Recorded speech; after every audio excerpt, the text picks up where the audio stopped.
Welcome back to Neptunia. I'm home! Got some conversations to happen, so let's talk to Nepgear.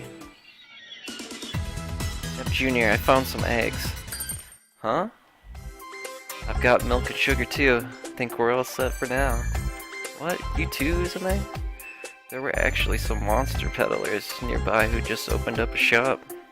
Not only that, but everything here is 100% organic and fresh. This feels just a little too convenient. Well, as long as we have food we can eat, I think anything's fine at this point.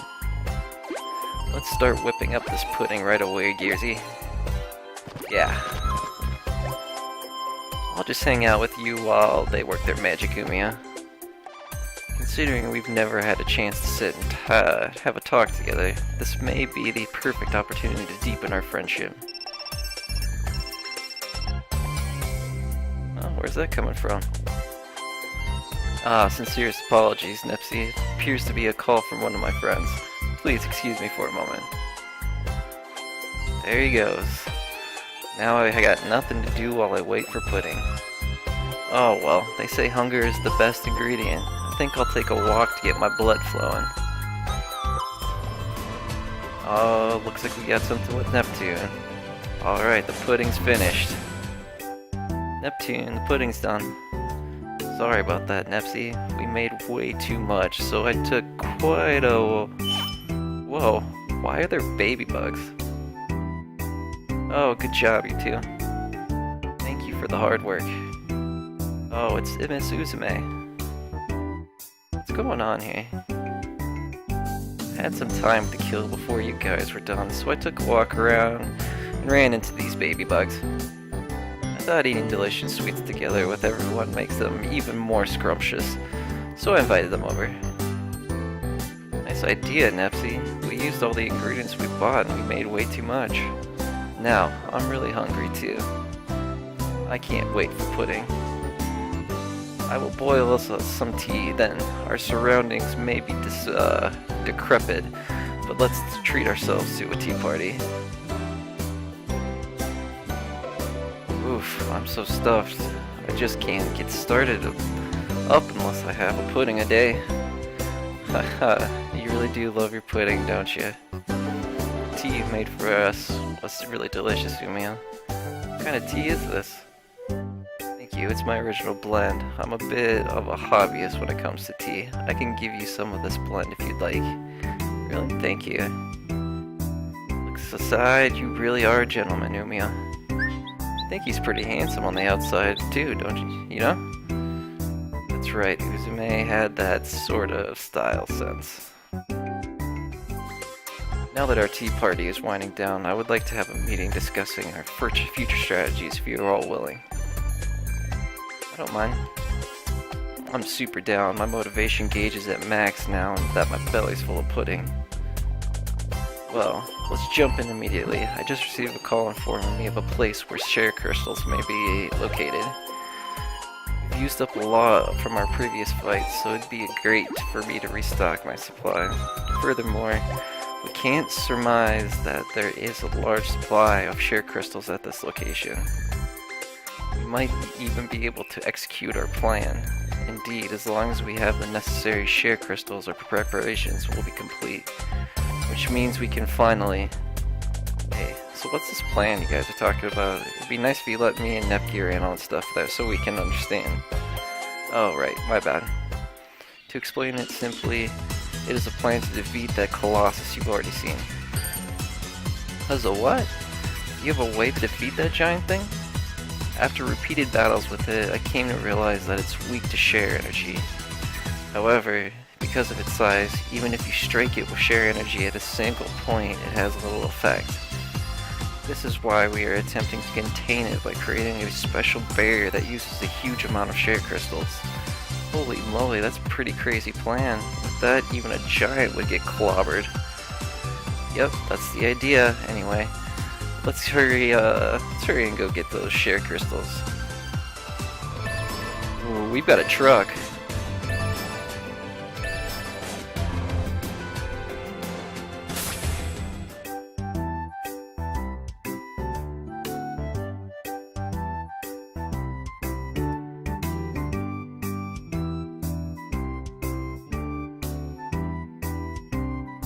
I don't know what you're on, but that can't possibly be true. He's a damn fish. Yeah, you're right. That'd be ridiculous.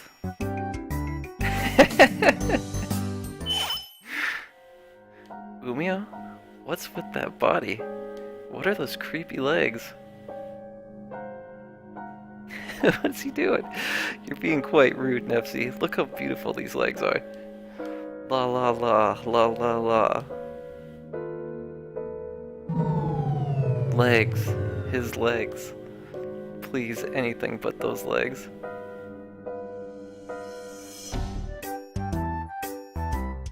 Looks like they're having the same dream, but what do they mean by his legs?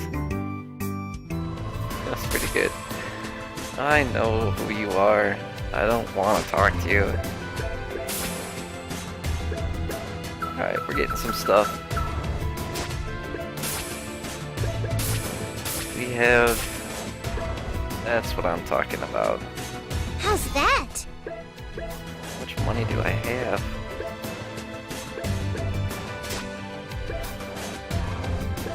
No. Oh, we got tons of money. Alright.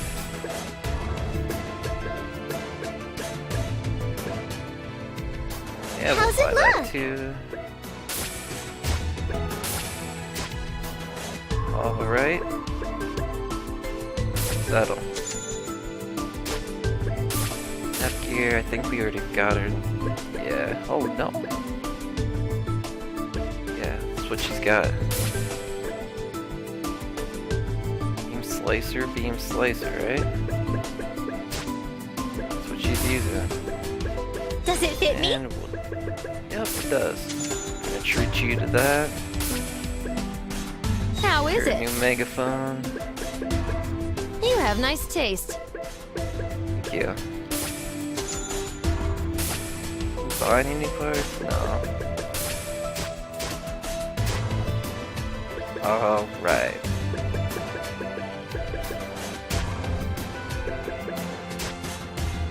Let's head on to this place.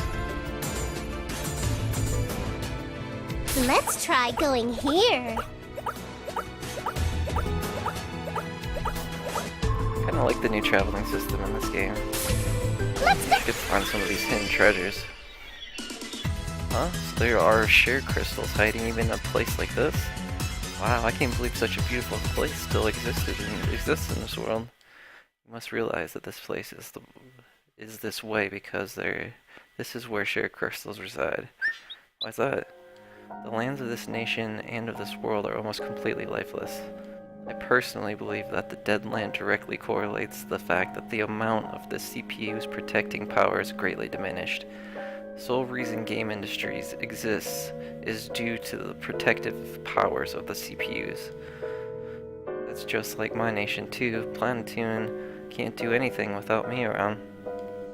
However, according to ancient texts, it is said that the source of the CPU's power is, in actuality, the faith of the people.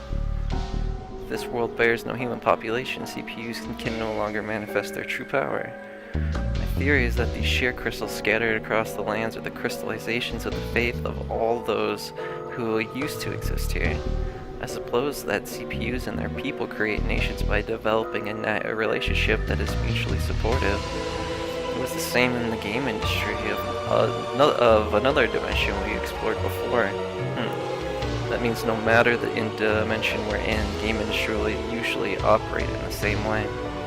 Well, that makes my job of explaining it much easier. Recent investigations have found that this is the only nation which still exists. There is literally nothing beyond the mountains and oceans.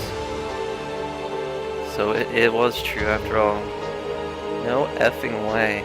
So that means that we're seriously in an end of the world situation. End of the world is quaint in comparison. Let us return to the previous topic. So although Uzume is a CPU, this nation is still slowly perishing. Any ideas as to why that is? No. Considering Uzume remains dependent on a steady supply of share crystals, I believe this world has not accepted her as its CPU. What?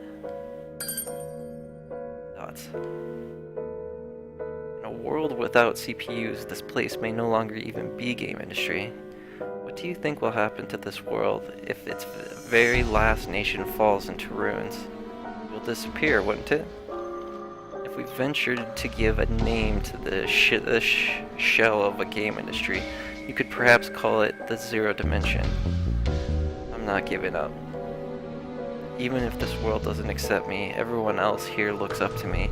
As a CPU, I'm sticking it out till the end. Back to the topic at hand. The beauty and abundance of this place is due to the shared crystal's energy feeding this entire forest. This happens every time. The natural abundance in this area is proof of the immense power held within these shared crystals. And like, this is a huge forest, right? That means there has to be big enough shared crystal power at work here. But if we take the shared crystals we find, won't this forest wither and die? Correct. Areas like these are quite precious, however, so we try not to remove all of the crystals. Ooh, that's good. That means we can come back on the field trip and look at all the pretty flowers. Neptune, Umi was discussing a fairly grave topic with us, and that's what you decide to contribute to the conversation? Nep Jr., don't you get it? Everybody needs a little normalcy in crazy times like these. Those everyday pleasures are so important. Wow, normalcy. You're so right. Once we finish all this, coming here and just staring at the flowers would be so beautiful. We could throw a huge party and invite the baby bugs and everyone else. It does sound really fun. I could even make a whole bunch of pudding like I did today. I'll help too. I want to try making different flavors. How long has it been since I've seen such a happy expression on Uzume? If it were possible, I'd wish for her to always have such a smile on her face. Alright. So we're gonna end the episode there. The name's Uzume Tanoboshi. Yeah, it's pretty badass. I know. I love you, Uzume. Alright. I'll end the episode there. Thanks for watching, and see you next time.